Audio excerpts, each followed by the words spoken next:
नमस्कार, बुलेटिन में आपका स्वागत है और मैं आपके साथ हिमानी। खबरों का आगाज करेंगे एक बड़ी खबर के साथ। फर्रुखाबाद से क्रिकेट खेलने को लेकर दो पक्षों में विवाद हुआ है। दबंग युवकों ने दिन दहाड़े अवैध तमंचे से की है फायरिंग की घटना सीसीटीवी कैमरे में हुई कैद। इस वक्त की बड़ी खबर फर्रुखाबाद से आप तक पहुंचा रहे हैं, जहां फायरिंग हुई है और ये पूरी घटना सीसीटीवी कैमरे में कैद हो गई है। क्रिकेट खेलने को लेकर दो पक्षों में विवाद हुआ। दबंग युवकों ने दिन दहाड़े अवैध तमंचे से की है फायरिंग और फायरिंग की घटना सीसीटीवी कैमरे में कैद हो गई है और सीसीटीवी का वीडियो ये पूरा सोशल मीडिया पर लगातार वायरल हो रहा है। फर्रुखाबाद से आपको एक खबर बता रहे हैं, जहां क्रिकेट खेलने को लेकर दो पक्षों में विवाद हो गया। अवैध तमंचे से फायरिंग की गई और फायरिंग की घटना सीसीटीवी कैमरे में कैद हो गई। फायरिंग करते हुए वीडियो सोशल मीडिया पर लगातार वायरल हो रहा है। दहशत फैलाने की नीयत से की गई है फायरिंग। कायमगंज कोतवाली के पपड़ी खुर्द सोसाइटी का ये पूरा मामला है।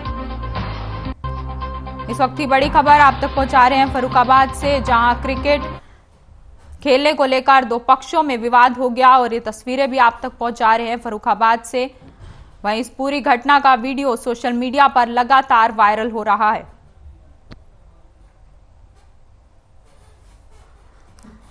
फायरिंग की घटना सीसीटीवी कैमरे में कैद हो गई और फायरिंग का वीडियो लगातार सोशल मीडिया पर वायरल हो रहा है। तस्वीरें भी आपको दिखा रहे हैं फर्रुखाबाद से, जहां क्रिकेट खेलने को लेकर मामूली सी बात को लेकर विवाद हो गया।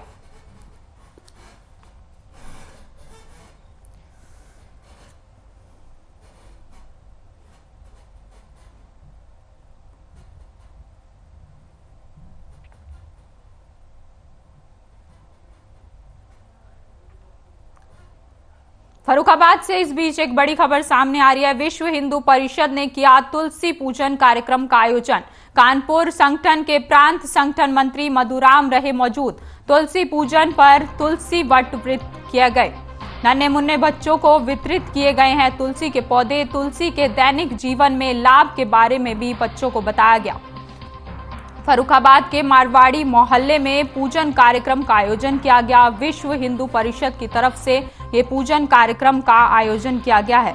फर्रुखाबाद से आपको एक खबर बता रहे हैं, जहां विश्व हिंदू परिषद ने तुलसी पूजन कार्यक्रम का आयोजन किया। कानपुर संगठन के प्रांत संगठन मंत्री मधुराम भी मौजूद रहे। तुलसी पूजन के दौरान तुलसी वट भी वितरित किए गए। नन्हे मुन्ने बच्चों को तुलसी के बारे में भी जानकारी दी गई। फर्रुखाबाद के मानवाड़ी मोहल्ले में पूजन कार्यक्रम का आयोजन किया गया है। ये तस्वीरें भी आपको फर्रुखाबाद से दिखा रहे हैं। विश्व हिंदू परिषद ने ये कार्यक्रम का आयोजन किया और साथ ही आपको बता दें कि इसमें प्रांत संगठन मंत्री मधुराम भी मौजूद रहे। नन्हे मुन्ने बच्चों को तुलसी के बारे में बताया गया और साथ ही तुलसी पूजन कार्यक्रम के दौरान तुलसी वट भी वितरित किए गए।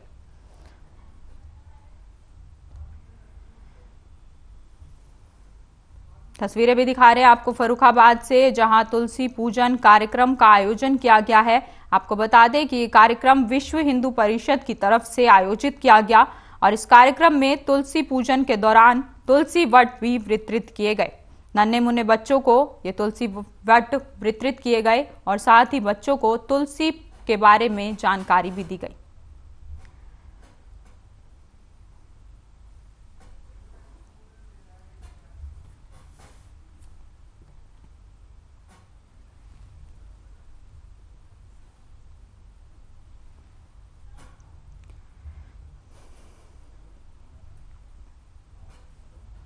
प्रदेश की पहली महिला पायलट के लिए सानिया मिर्जा चुनी गई हैं। हिंदी मीडियम से पढ़ाई करने वाली सानिया मिर्जा ने कहा कि हिंदी मीडियम वाले भी मुकाम पा सकते हैं, इरादा पक्का होना चाहिए। सदर तहसील क्षेत्र के जासोवर गांव की रहने वाली सानिया मिर्जा देश की पहली मुस्लिम लड़की और प्रदेश की पहली फाइटर पायलट बनी है।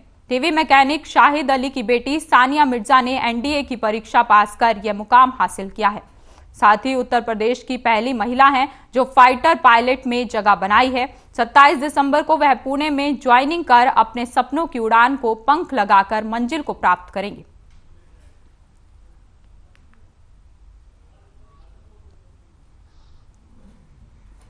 मिर्जापुर से आपको ये तस्वीरें भी दिखा रहे हैं, जहां पहली महिला पायलट बनी है सानिया मिर्जा। आपको बता दें कि इन्होंने हिंदी मीडियम से पढ़ाई की है। लेकिन उसके बावजूद भी ये प्रदेश की पहली महिला पायलट बनी है। इस पर उनका कहना है कि अगर इरादे पक्के हों तो कुछ भी हासिल किया जा सकता है। आपको बता दें कि टीवी मैकेनिक की बेटी हैं जो अब अपनी उड़ान भरेंगी। 27 दिसंबर को पुणे में ये ज्वाइनिंग करेंगी और उसके बाद अपनी पहली फ्लाइट की उड़ान भरेंगी। इन्होंने एनडीए की परीक्षा पास करके ये मुकाम हासिल किया है। तस्वीरें भी आपको दिखा रहे हैं जहां प्रदेश की पहली महिला पायलट के रूप में सानिया मिर्जा चुनी गई है।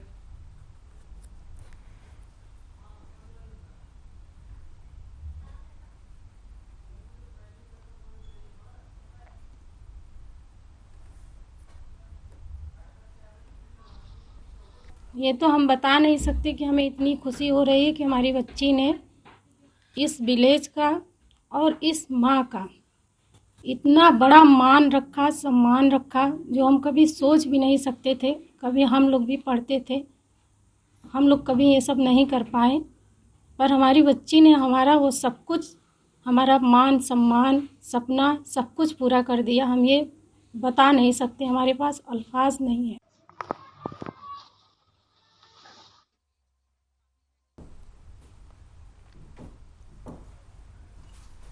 उत्तर प्रदेश के हमीरपुर समेत 3 जिलों में अब जल्द ही जापान की मदद से उच्च तकनीकी के कृषि विश्वविद्यालयों की स्थापना होगी। इसके लिए जापान के 2 मंत्री टीम के साथ स्थलीय निरीक्षण कर भूमि संबंधी जानकारी ली। हमीरपुर जिले के निवासी बाबूराम निषाद इस समय राज्यसभा सांसद हैं। हमीरपुर के लललपुर थाना क्षेत्र के मोरा कांदर का इनका पैतृक गांव है। इन्होंने उच्च तकनीकी के कृषि विश्वविद्यालयों की स्थापना के लिए बड़ी पहल की है, जिससे अब इन विश्वविद्यालयों की स्थापना होने की उम्मीद साकार होने वाली है। राज्यसभा सांसद ने बताया कि मोदी सरकार की ओर से उच्च तकनीकी कृषि विश्वविद्यालयों की स्थापना के लिए बड़े फैसले लिए गए हैं।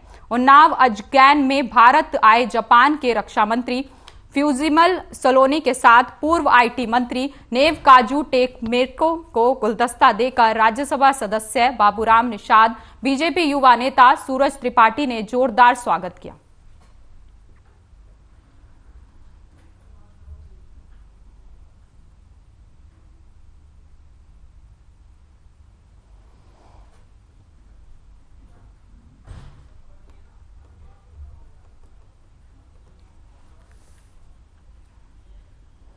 तस्वीरें भी आपको दिखा रहे हैं उन्नाव से, जहां यूपी में अब हाईटेक कृषि विद्यालय बनेंगे। आपको बता दें कि इसको लेकर लोगों ने इसका निरीक्षण भी किया। साथ ही आपको बता दें कि जापान के 2 मंत्री पहुंचे और उन्होंने स्थलीय निरीक्षण कर भूमि संबंधी जानकारी ली। साथ ही आपको बता दें कि हमीरपुर जिले के निवासी बाबूराम निषाद इस समय राज्यसभा सांसद हैं और हमीरपुर के लललपुर मोराकांदा का इनका पैतृक गांव भी है। इन्होंने निरीक्षण करने के लिए पहुंचे। साथ ही अब आपको बता दें कि हाईटेक कृषि विश्वविद्यालय यूपी में बनने जा रहे हैं। उन्नाव से आपको ये तस्वीरें भी दिखा रहे हैं जहां मंत्री पहुंचे हैं निरीक्षण करने के लिए।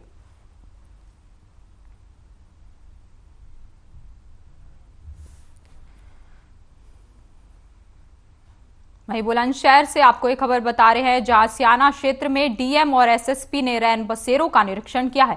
आपको बता दें कि सियाना नगर पालिका द्वारा बनाए गए रैन बसेरों की व्यवस्थाओं की जमीनी हकीकत जानने के लिए डीएम रात 10 बजे रैन बसेरों पर पहुंचे। निरीक्षण के दौरान रैन बसेरे में ठहरे लोगों से डीएम एसएसपी ने जानकारी ली। डीएम एसएसपी ने रैन बसेरों की व्यवस्थाओं का भी जायजा लिया। डीएम चंद्र प्रकाश सिंह ने रैन बसेरों को तैयारियों का जायजा लिया और साथ ही आपको बता दें उन्होंने सुरक्षित स्थान पर ठहरने की व्यवस्था करने के भी निर्देश दिए हैं।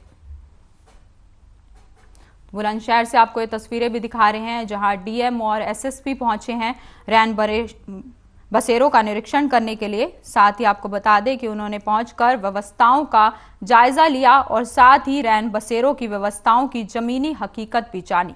आपको बता दें कि वो रात 10 बजे औचक निरीक्षण करने के लिए पहुंचे रैन बसेरों में और इस दौरान उन्होंने व्यवस्थाओं का जायजा लिया और साथ ही लोगों से भी मुलाकात की है। डीएम चंद्र प्रकाश सिंह ने रैन बसेरे पहली मंजिल पर बना होने के कारण दिव्यांग लोगों के ऊपर आने में परेशानी को देखते हुए नीचे ही सुरक्षित स्थान पर ठहरने की व्यवस्था करने के भी निर्देश दिए।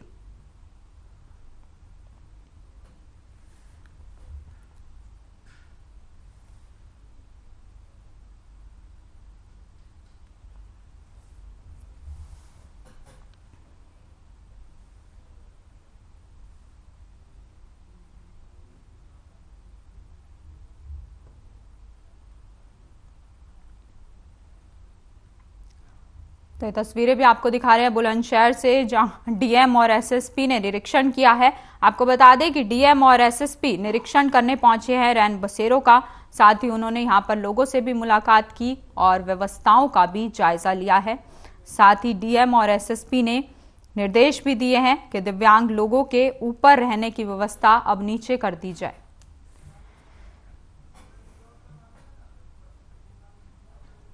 वहीं राजधानी लखनऊ में 13 दिसंबर को हुई मां लक्ष्मी ज्वेलर्स की दुकान में चोरी का लखनऊ पुलिस ने अब खुलासा किया है। आपको बता दें कि पुलिस ने 4 आरोपियों को गिरफ्तार किया है। साथ ही चारों आरोपियों के पास से लूटे हुए सोने चांदी के जेवरात और नकदी, अवैध पिस्टल, कारतूस और घटना में प्रयोग किए गए 2 मोटरसाइकिल भी बरामद किए हैं। आपको बता दें कि लुटेरे हवाई फायरिंग करते हुए सराफा व्यापारी से जेवरात, नकदी से भरा हुआ बैग लूट कर फरार हो गए थे। लखनऊ से आपको ये तस्वीरें भी दिखा रहे हैं, जहां पुलिस ने लूट की वारदात का अब खुलासा किया है और साथ ही पुलिस ने चारों आरोपियों को गिरफ्तार कर लिया है। साथ ही पुलिस ने लूट की वारदात में प्रयोग की गई बाइक भी बरामद की है और नकदी साथ ही जेवरात भी बरामद किए हैं। तस्वीरें भी आपको दिखा रहे हैं, जहां राजधानी लखनऊ में 13 दिसंबर को लूट की वारदात को अंजाम दिया गया था और अब पुलिस ने इन चारों आरोपियों को गिरफ्तार कर लिया है।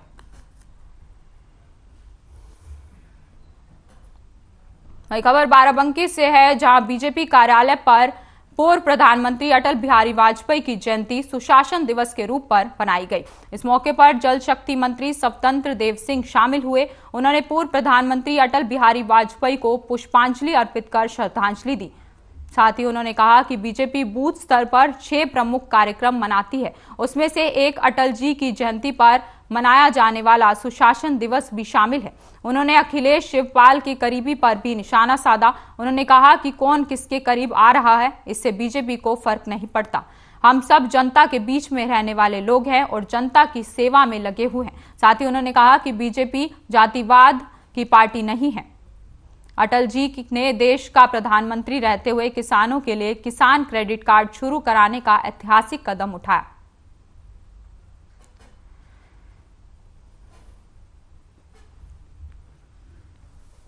तस्वीरें भी बाराबंकी से आपको दिखा रहे हैं, जहां बीजेपी कार्यालय पर पूर्व प्रधानमंत्री का जन्मदिन के अवसर पर कार्यक्रम का आयोजन किया गया। साथ ही इसमें जल शक्ति मंत्री स्वतंत्र देव सिंह पहुंचे। परम आदरणीय अटल बिहारी वाजपेयी जी की जन्म जयंती है। उनकी जन्म जयंती के अवसर पर आदरणीय मोदी जी संगठन ने निर्णय किया है कि सुशासन दिवस के रूप में हम मनाते हैं। पार्टी के महत्वपूर्ण 6 कार्यक्रम होते हैं जो बूथ स्तर पर मनाया जाता है और ये भी एक कार्यक्रम उसी 6 में से है जो देश के गौरव अटल बिहारी वाजपेयी का जन्म जयंती।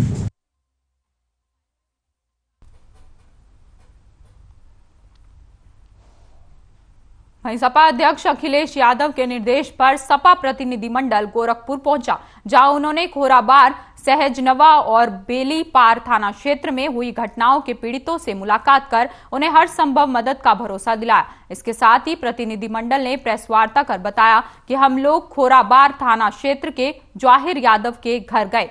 बेलीपार थाना क्षेत्र में राजेश यादव की हत्या से पीड़ित उनके परिवारों से मुलाकात कर उन्हें हर संभव मदद दिलाने का भरोसा दिलाया है। इसके साथ ही उन्होंने कहा कि यूपी में बीजेपी सरकार नहीं, गैंग चल रही है।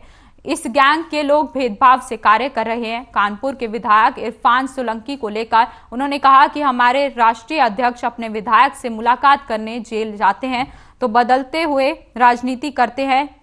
साथ ही उन्होंने कहा कि योगी सरकार विधेयक को दूसरे जेल में शिफ्ट कर देती है।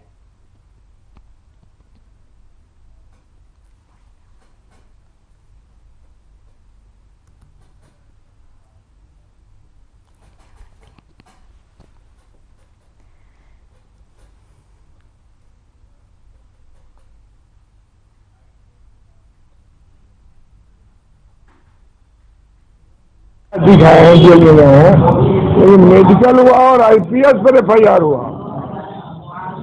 और डीजीपी आईपीएस से अंतिम समय में फैसला हुआ और उनको कुल कर्म को पहुंचना पड़ा।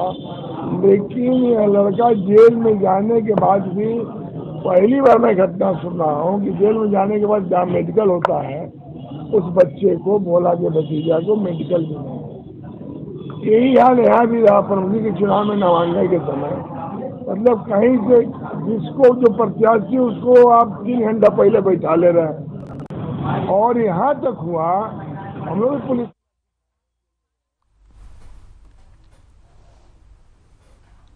वहीं आप सांसद और उत्तर प्रदेश के प्रभारी संजय सिंह ने प्रेस कॉन्फ्रेंस कर राज्य सरकार पर निशाना साधा है। उन्होंने कहा कि यूपी सरकार हर साल इन्वेस्टर समिट का ड्रामा करती है, इसके बाद बताती है कि हजारों लाखों करोड़ों का इन्वेस्टमेंट आ गया, लेकिन ये मामला सिर्फ इन्वेस्टर समिट का नहीं होता है। इस आयोजन के पहले लाखों करोड़ों रुपए खर्च किए जाते हैं। अधिकारियों और मंत्रियों की विदेश यात्रा में बड़ी बड़ी कंपनियों को भारत में बुलाने के नाम पर, SOU साइन करने के नाम पर पैसा खर्च होता है। इसके साथ ही उन्होंने संजय सिंह पर निशाना साधा।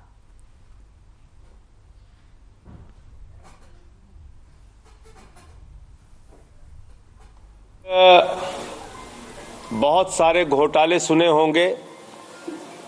उत्तर प्रदेश में कई घोटालों को आपके समक्ष मैंने उजागर किया है पहले भी, और एक ताजा मामला भी मीडिया के मित्रों ने उजागर किया है। उस पर कुछ सवाल है मेरा इस सरकार से, और वो मामला क्या है? अब तक हमने सुना वेंटिलेटर में, ऑक्सीमीटर में, थर्मोमीटर में घोटाला।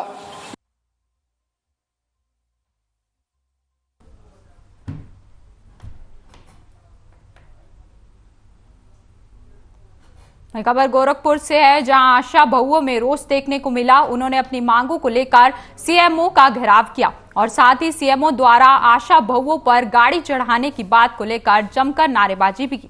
आपको बता दें कि अपनी कुछ मांगों को लेकर आशा बहुएं सीएमओ ऑफिस पहुंची थी, जहां उन्होंने सीएमओ से मिलने की कोशिश की, लेकिन मीटिंग में होने के कारण नहीं मिल सके। इस बात से आशा बहु नाराज दिखी और उन्होंने उनके खिलाफ नारेबाजी कर दी और इस दौरान उन्होंने सीएमओ का घेराव भी करने की कोशिश की।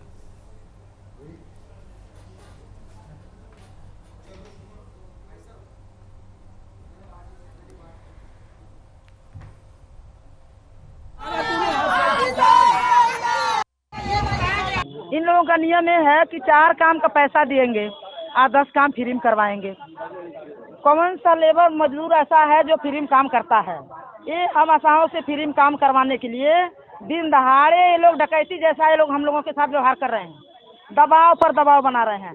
DCPM अलगे, MOIC अलगे, और क्या नाम HO, एनम, सब लोग केवल आशा के ही ऊपर सारा दबाव है। जो काम एनम का है वो भी काम आशा को दे दिया गया। हम लोगों की नियुक्ति जब हुई तो ये नहीं कहा गया कि आशा से मोबाइल से काम करवाया जाएगा, कंप्यूटर चलवाया जाएगा, लैपटॉप चलवाया जाएगा, ये नहीं कहा गया था। ये कहा गया था कि आशा एक स्वास्थ्य कार्यकर्ता ग्रामीण क्षेत्र में काम करेंगी। सब इस बीच नोएडा से एक बड़ी खबर सामने आ रही है, जहां कार सवार ने डिलीवरी बॉय को टक्कर मार दी है। पतला गोल चक्कर पर ये टक्कर मारी गई है। घायल की इलाज के दौरान मौत हो गई है। थाना सेक्टर 113 इलाके में ये एक्सीडेंट हुआ है। हाई कोर्ट के नाम पर रजिस्टर है कार, गाड़ी पर लिखा है जिला जज। आरोपी की तलाश में अब पुलिस जुट गई है। इस वक्त की बड़ी खबर नोएडा से आपको बता रहे हैं, जहां कार सवार ने डिलीवरी बॉय को टक्कर मार दी है। पतला गोल चक्कर पर यह एक्सीडेंट हुआ है। घायल की इलाज के दौरान मौत हो गई और थाना सेक्टर 113 इलाके में यह एक्सीडेंट हुआ है। खबर आपको बता रहे हैं नोएडा से, जहां कार सवार ने डिलीवरी बॉय को टक्कर मार दी और इसके बाद घायल की इलाज के दौरान मौत हो गई है। वहीं पुलिस मौके पर पहुंची और मामले की जांच में पुलिस जुटी हुई है। आपको बता दें कि कार के ऊपर जिला जज लिखा हुआ है और हाई कोर्ट के नाम पर रजिस्टर है ये कार। तस्वीरें भी आपको दिखा रहे हैं, जहां ये भीषण सड़क हादसा हुआ। कार सवार ने डिलीवरी बॉय को टक्कर मार दी। पतला गोल चक्कर पर यह एक्सीडेंट हुआ है। नोएडा से आपको ये तस्वीरें भी दिखा रहे हैं। सेक्टर 113 इलाके में यह एक्सीडेंट हुआ है। वहीं सिद्धार्थनगर के इटवा में यूनाइटेड वेलफेयर फार्मासिस्ट एसोसिएशन की तरफ से सामुदायिक स्वास्थ्य केंद्र इटावा के अधीक्षक और उप जिलाधिकारी इटावा को ज्ञापन दिया, जिसमें क्षेत्र में अवैध रूप से चल रहे अस्पतालों और मेडिकल स्टोर के मनमाने रवैये और नियम के खिलाफ अवैध दवा बिक्री पर कार्रवाई की मांग की। इस पर उप जिलाधिकारी और अधीक्षक सामुदायिक स्वास्थ्य केंद्र इटवा का कहना है कि टीम गठित की गई है और अवैध तरीके से चल रहे मेडिकल स्टोर और अस्पतालों पर कार्रवाई की जा रही है। सिद्धार्थनगर से आपको ये तस्वीरें भी दिखा रहे हैं, जहां फार्मासिस्ट एसोसिएशन की मांग लगातार तेज होती हुई नजर आ रही है। साथ ही उनकी मांगे हैं कि अवैध अस्पतालों पर कार्रवाई की जाए। सिद्धार्थनगर में इटावा में यूनाइटेड वेलफेयर फार्मासिस्ट एसोसिएशन की तरफ से सामुदायिक स्वास्थ्य केंद्र का अधीक्षक किया गया और साथ ही उन्होंने एक ज्ञापन भी सौंपा है।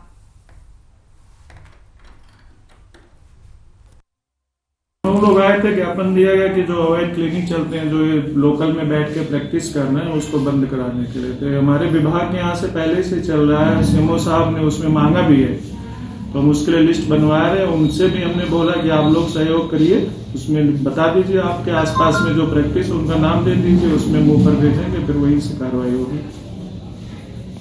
आप लोगों की तरफ से किस तरीके की मुहिम चलाई जा रही है इसमें? हमारे तरफ से लोगों की अभी कार्रवाई हो रही है। लोग फील्ड में जाते हैं, चेकअप करते हैं, चेक करते हैं, उनके डॉक्यूमेंट्स वेरीफाई करते हैं, मांगते फिर ऊपर कार्रवाई के लिए प्रेस। देखिए, United welfare pharmacist society association, उन्होंने अभी ज्ञापन दिया। ज्ञापन के माध्यम से उनकी जो मांग थी वो यही थी कि साहब जो चौराहे पर छोटे और बड़े जो मेडिकल स्टोर हैं और हॉस्पिटल हैं, ये संचालित हो रहे हैं अवैध रूप से, और काफ़ी मात्रा में जो प्रिंट रेट है उससे भी अधिक पे दवा बेची जा रही है। तो इसके लिए ज्ञापन के संबंध MOIC को बता दिया गया है तथा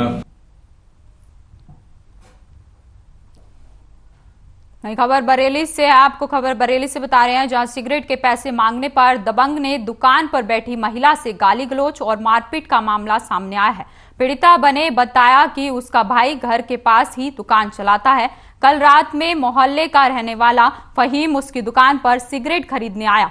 उसने फहीम को सिगरेट के पैसे मांगने पर उसने गाली गलौज करना शुरू कर दिया और मना करने पर वह वापस चला गया। कुछ देर बाद वह अपने भाई नईम, सहीम और अन्य लोगों के साथ मौके पर आया और दुकान पर बैठी मुस्कान के साथ मारपीट शुरू कर दी। शोर सुनकर भाई और पिता बाहर आए तो दबंगों ने उसके साथ भी जमकर मारपीट की। इस दौरान उन्होंने तमंचे से भी फायर कर दिया। फायर न लगने पर गुस्साए दबंगों ने रेहान के सिर पर तमंचे से हमला किया और बिकार अली पर लोहे की रोड से हमला कर दिया। इसमें कुल 3 लोग घायल हो गए। घायलों का इलाज अस्पताल में जारी है। फिलहाल पुलिस मामले की जांच में जुटी हुई है। मामला ये था कि जैसे कि मैं दुकान पे बैठी हुई थी, हमारी परचूनी की दुकान है, ठीक है। उसके बाद क्या हुआ, ये जो नईम है ना, वो आया पहले, उसने सिगरेट लिया। उसके बाद जब मैंने उससे पैसे मांगे तो उसने फिर नौटंकी करी, पैसे नहीं दिए, जिससे मेरे हाथ में भी चोट आई है। उसके बाद क्या हुआ, उसके बाद जैसे इन लोगों ने सुना ये लोग बाहर निकल के आए तो फिर वो बात जो थी खत्म हो गई, वो चला गया। उसके बाद हमने अपने घर के किवाड़ बंद कर लिए। उसके बाद वो आया अपने भाइयों को लेके, फ़हीम और नईम और सलीम तीनों आए। फिर उन लोगों ने दरवाजे पे ईंटें मारने लगे। तो जब तक ये बाहर निकल गया तब तक उन्होंने फायर कर दिया। जब फायर कर दिया उसके बाद जो वो मिस हो गया, जो उसकी बंदूक होती है ना, पीछे की बट होती है, वो उसने इसके सर पे मार दी, ये बेहोश हो गए। फिलहाल इस बुलेटिन में इतना ही। आप बने रहिए हमारे साथ। नमस्कार।